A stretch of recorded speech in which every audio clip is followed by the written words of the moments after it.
All right, we are live.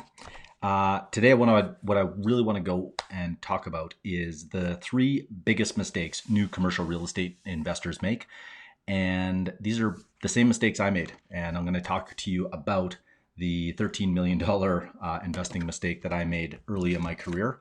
But first, what I thought I would do is I want to talk to you about how I even remembered this huge mistake, if you will.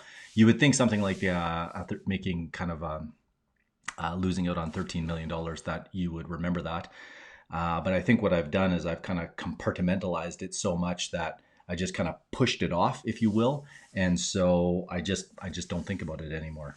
But how it came up was last week I was at an event speaking in front of a group of kind of real estate investors looking to get into commercial real estate. And one of the questions that I got asked was, Shane, what's kind of the biggest lesson that you've learned as it relates to investing in commercial real estate that you could share with us?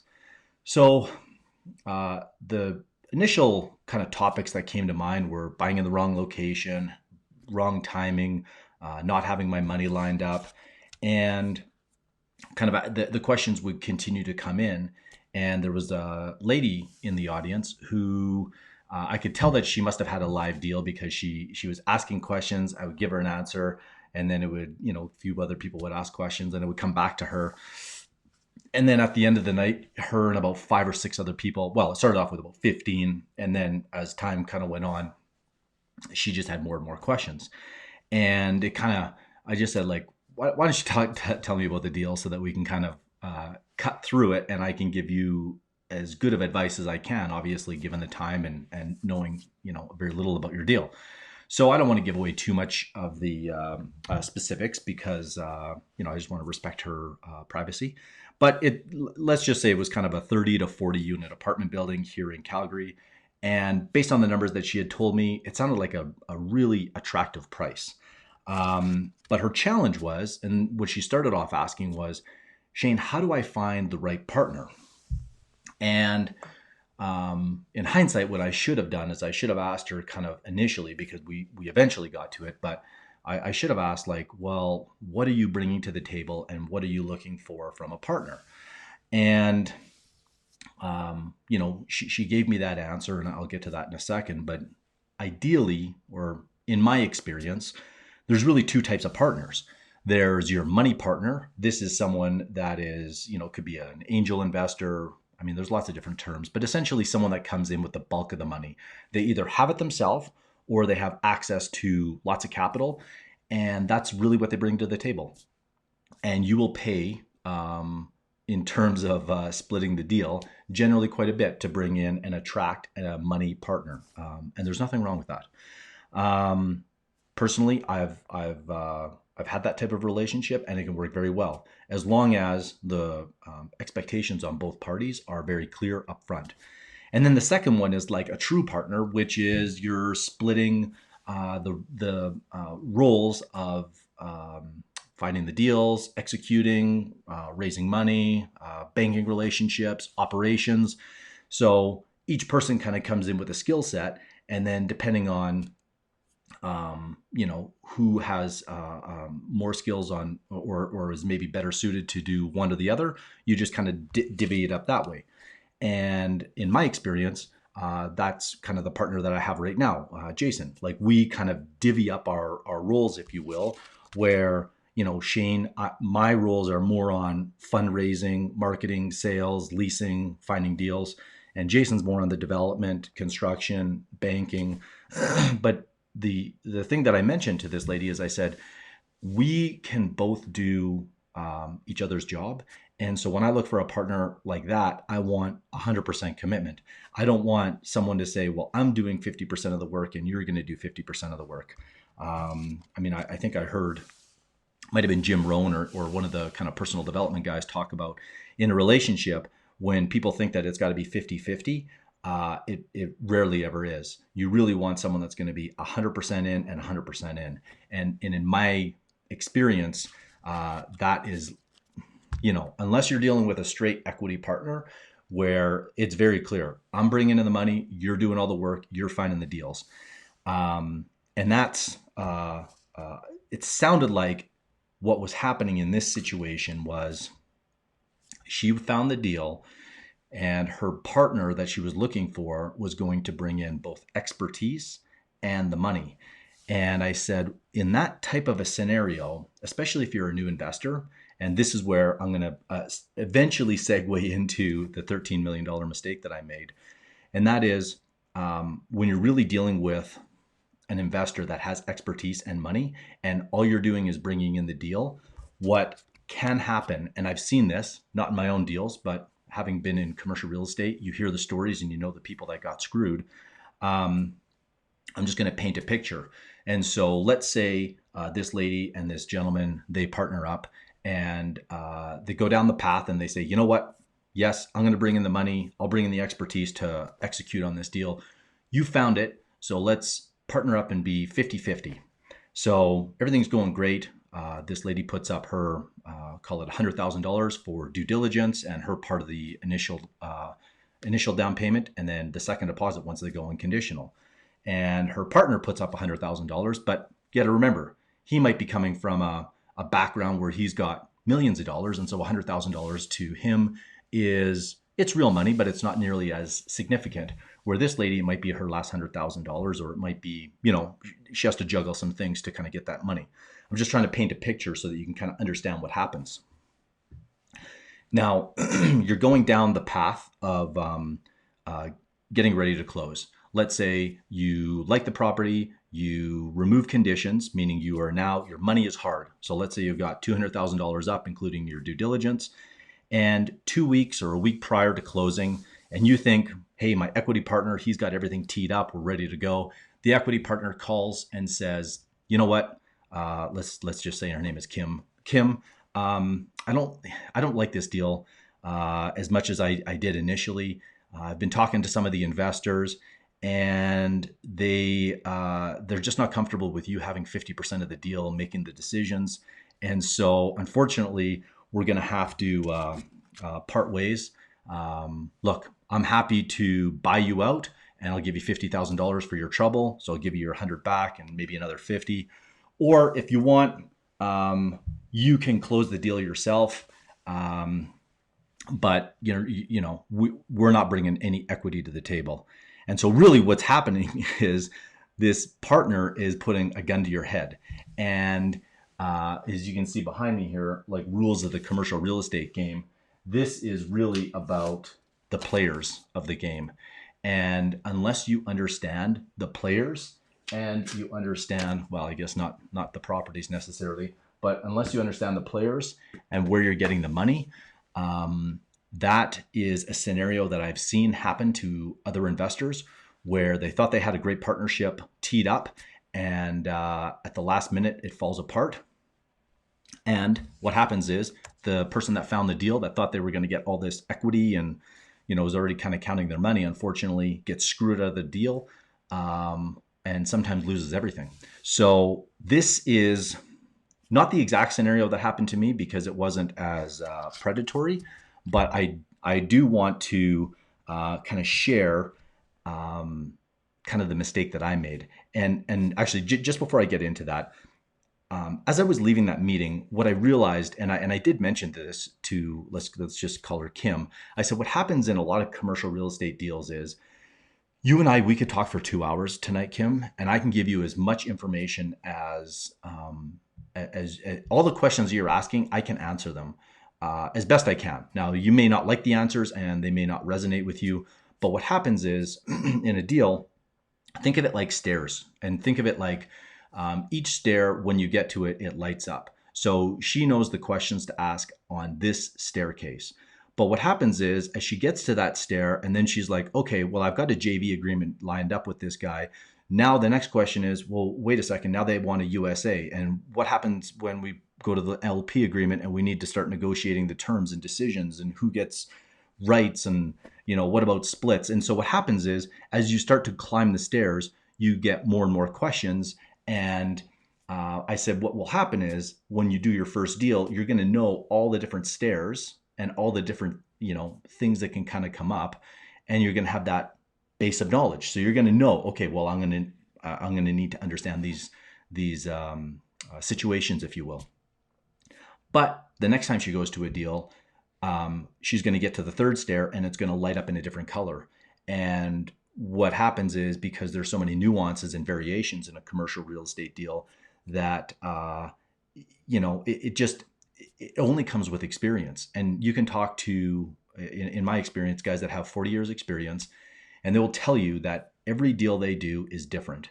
And so it's really, I'm not, this isn't like to say that you need a coach or a consultant, but if you can find someone that is a mentor that you can really trust, that's going to help and shepherd you through a deal, I think it's just tremendous. Because I'm going to show you what happened to me, because I wanted to, quote unquote, do it on my own. And I thought, because, well, hey, I've got 3 years of commercial real estate experience at that point.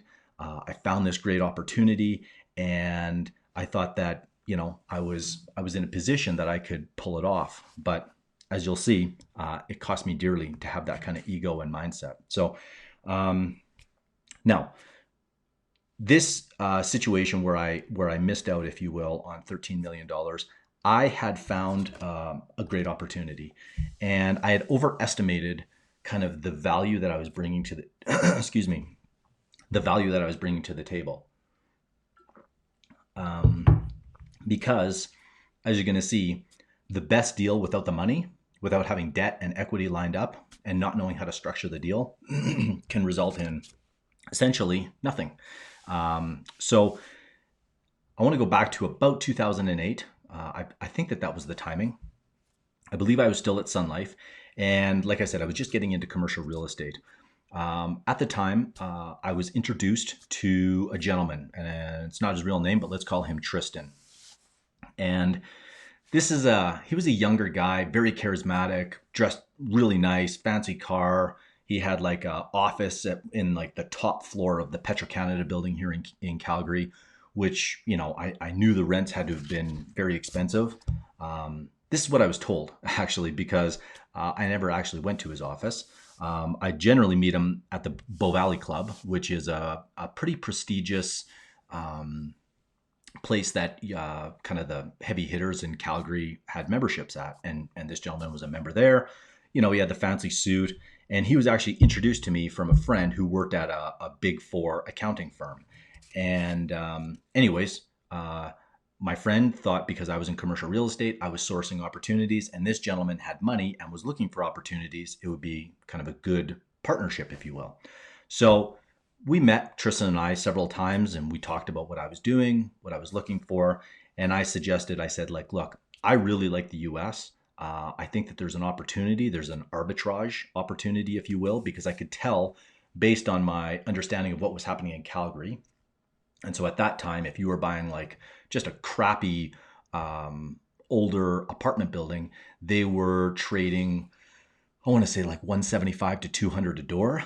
And I was in the US looking at A-class garden style apartments with that would be built in the last 3 to 4 years, with massive pools, gyms. I mean, they're just beautiful. Like I would have easily lived in one of those. And they're trading at kind of 80 to 90 a door. And I said, I just can't imagine how A, you can't build it for that, and B, that eventually that arbitrage is going to start to close. And anyways, that was my feeling, and he bought into it. And so we decided to go after some properties. And I found a 240 unit apartment in in Sugar Land, actually, just outside Houston. And I was actually touring some properties that I was part of in Palm Springs, and I decided to fly back to Houston and look at this property. And without getting into all the different details, because I'm going back 10 years now, and I think some of it, this is obviously how I remember it. I lined up the meeting. So I had met this broker from Colliers through LinkedIn. So I negotiated and found it, and I teed up a meeting with her. Now, today, to do that would be much different, because back in '08, there was very few buyers. And so I could get the attention of this top agent. Today, unlikely that you're going to reach a top agent at a major shop in the US with at that time, I had very little credibility and status, if you will, as a commercial investor. I didn't know what to say, and so I could have kind of a reasonable conversation. And so this lady who was at Colliers, she agreed to meet. And when I flew to Houston, I had I'll call him like an agent who was kind of like my shepherd, if you will, because he had the relationships with lots of different people in the U.S. And so I trusted him to kind of guide me and make sure that I wasn't going to make a mistake on location, if you will. And so he met me at the airport. We drove down to the property, and lo and behold, there was another agent that was going to show us a property later that day. Well, he decided to show up at that deal. And so all of a sudden, it's like very awkward because there's three agents, one property. And now all of a sudden, I, as the buyer, start to look like I don't have control. And anyways, it was kind of one of my first kind of big mistakes, if you will. So from there, we tour the property. I like it. Come back to Calgary. I meet with Tristan. I say, hey, I think we should write an offer on this. He says, yeah, go ahead. So we submit the LOI. Number one, I didn't have a lawyer review it. Another big mistake. Number two, I was going through two different agents, and I really didn't know how the message was being communicated in terms of how my offer was presented. And so it was starting to look a little flaky, I think, to the agent at Colliers. And she was getting a little impatient with the process. And frankly, I don't blame her, because one of the biggest things that a commercial agent wants, and I was one, so this isn't a knock against any commercial agents, they want deal certainty and they want the path of least resistance most often. And path of least resistance doesn't mean they're lazy, it doesn't mean that in any stretch. I mean, they work extremely hard. What I mean by that is they want to make sure that if they start down the path, that the buyer is going to close. Because if they don't, then it's a huge red mark against the agent, and it starts to come into question their credibility and judgment. And so as I started to get to the point where I'd submitted the LOI, where I didn't have to put up any money yet, but that LOI was coming back and we were negotiating just a couple of fine points on price, I knew that I needed to tee up my $100,000 for my initial deposit. And as soon as the money, we'll call this seed money, right? So there's seed money that you're going to need to get into a deal. And then there's actually like the closing equity. Well, the seed money was nowhere to be found. And Tristan all of a sudden was MIA. I couldn't get a hold of him and wasn't returning my calls. And all of a sudden I was starting to get quite worried about A, my reputation, and B, that I had found this incredible opportunity and it was going to slip through my fingers. So as the timeline started to tighten up, and I realized that there really wasn't a strong likelihood that I was going to be able to raise the $4 million US. And then number two, qualify for the mortgage on my own for this deal because it was a Freddie Mac. I basically went to my father-in-law and pitched them the deal. They were not in apartments, but they decided to have a look at it. And long story short, they did close on it, and I got paid a fee. Although because there was so many agents involved, that fee was pretty nominal, quite frankly. I don't want to get into the exact numbers, but let's say it was, low six figures. So fast forward, that was '08. They bought it. I think they sold it in 2013, 2014. And that property traded for, let's say it was kind of 83 a door, 80 a door to 83 a door. I think it traded at about 130 a door. When you start to factor in the fact that, the property was kicking off 10% cash on cash, it was at a minimum like a $13 million mistake that I missed out on. Now, even if that deal, I had closed it myself, I would have needed investors. And so it's not like I would have made 13 million. I want to make that kind of very clear. But what I learned from that deal was when you do find a great opportunity, you want to A, have the skill set, and B, like the tools, and three, like the network to be able to put that whole thing together. And today, if that ever came across my desk, like there's no question. I mean, I'm looking at stuff right now that's even bigger than that. And I'm not saying that it would be easy to raise that kind of capital. However, when you find the right opportunity, you can bring in the right partners. I firmly believe in that. However, back in '08, I didn't have that skill set. And so as you can see in on here, if you're watching the video, as the game starts, I found the property and I didn't really understand the rules of the game. I didn't understand the brokers. I didn't understand the owner. Um, I was one of the players as an investor, if you will, but there was different motivations on the investors, on who's bringing in the money and who was locating the deal. And then I really didn't understand the capital markets back then in terms of how the debt was going to work. I mean, I really just didn't have a firm understanding of this game map, if you will. And I don't think it would have really mattered because, you can only get so much in a book, The Real Estate Game, which is a great book, by the way. Um, you know what? Having that kind of knowledge is important, but having someone that can kind of help you, guide you through that is just, I think, critical, if you will. So I'm just going to recap really what I learned, and hopefully, if you're listening to this or you're watching the video, you can kind of maybe take some of these and make sure that you can avoid these mistakes. I doubt it'll cost you $13 million, but even if it costs you $500,000 or $100,000, that type of mistake, if it can be avoidable, then, that's really why I record these, is to hopefully kind of help you move away from some of those kind of big glaring mistakes. So the first one was number one. What have I got here? Brokers. The best deals, you're going to want to deal direct with the broker. If you're bringing in your own agent, like I do when I go into the US, typically, if it's a really good deal and it's in a hot market, I know I'm going to have to pay my broker direct, my broker, the buying broker, if you will, because otherwise that selling agent, there's a concept called goaltending. And in commercial real estate, brokers typically want to deal direct with both the seller and the buyer because they have more control that way. And any top agent that I've ever dealt with, and these guys that are doing like billions of dollars of transactions every year, they like to deal direct. Now, they will cooperate, but they are very reluctant to share their fee. And frankly, I don't blame them because in commercial real estate, they already know who the buyers are most of the time. And so they don't need another agent to come in and take half the fee for doing that. So that's a really important concept that I think a lot of new investors miss out on. Number two is, in my experience as an investor, is to overestimate the value of finding a deal.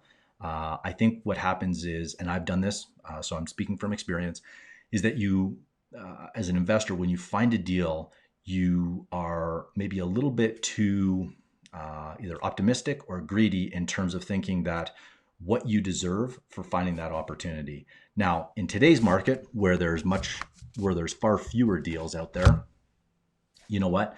Maybe there is more value for finding an opportunity.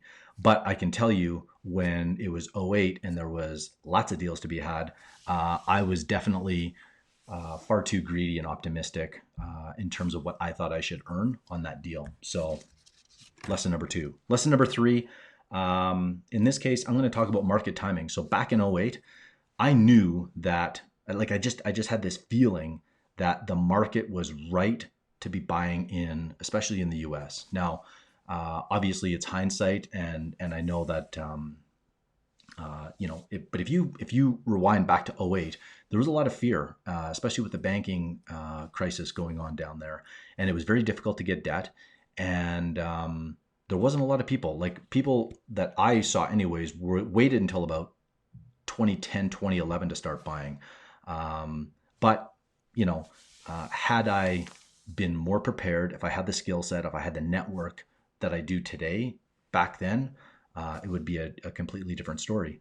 But I didn't. And so, I'm not complaining. I'm just talking about, as a mistake, I wasn't prepared enough, if you will, to take advantage of opportunities. It's my opinion that there's going to be that opportunity again. I don't know when. I have a sense that it's coming, but commercial real estate, it doesn't act like the stock market, so it might take more time. And because it is illiquid, it may not react quite as quickly. So market or lesson number 3 is market timing and just really being prepared. And I guess I did have a bonus one. Yeah, you know what? I think we've already talked about that. I guess, if you will, just really understanding brokers, and if you can understand that they are so focused on deal certainty and your ability as an investor to close. And what that generally means is you've got your equity and your debt lined up. I can't stress that enough. So if you're bringing in partners, understand them, source out that seed equity up front. Because if someone can't bring to the table, if they're your equity partner and they can't get the seed capital, I can tell you that it's going to be like a very difficult struggle when you have to go raise, let's say you need $1 million and the seed capital is, say, $100,000. Well, if they can't get 100,000, how are they going to perform when they need to get $1 million in 30 days or 45 days? So if that's a challenge now, then you just can expect that it's going to become a bigger challenge down the road. So having that lined up and being able to communicate that, because what's going to happen is brokers are going to start to push on you and you're going to have to be able to respond. And if they sense that there's weakness, they're going to communicate that to the seller, because their reputation is critical, because that's the relationship they have with the owner. They might sell 20 deals with that owner and they may only do one deal with you as a buyer. So you want to be just really mindful, like understanding this rules of the game in commercial real estate. I can't stress it enough. So I guess probably the best resource, I mean, there's lots of resources, but number one, this one resource here, The Real Estate Game, very well written, super smart guy. It's very detailed, but it's a great read. The second one, my book. Obviously, I'm gonna promote that. It's my show, so I get to I get to do that. Club Syndication, and you can go grab it at clubsyndication.com. You can download it for free, or if you want to buy the book, I think it's like $6.95 just for the shipping and handling, because I mail it both to U.S. and Canada. And that is what you're going to find in there, because it's a short book. I try to describe more of the rules of the game in my own experiences. So I think if that's of interest to you, then I would suggest that you can go and grab a copy of that book. So that's it for today. I hope you enjoyed this. If you have questions, comments, as always, if you enjoyed this show, please leave a 5-star review and let me know what you took away from it, so that I can understand how to make these episodes better.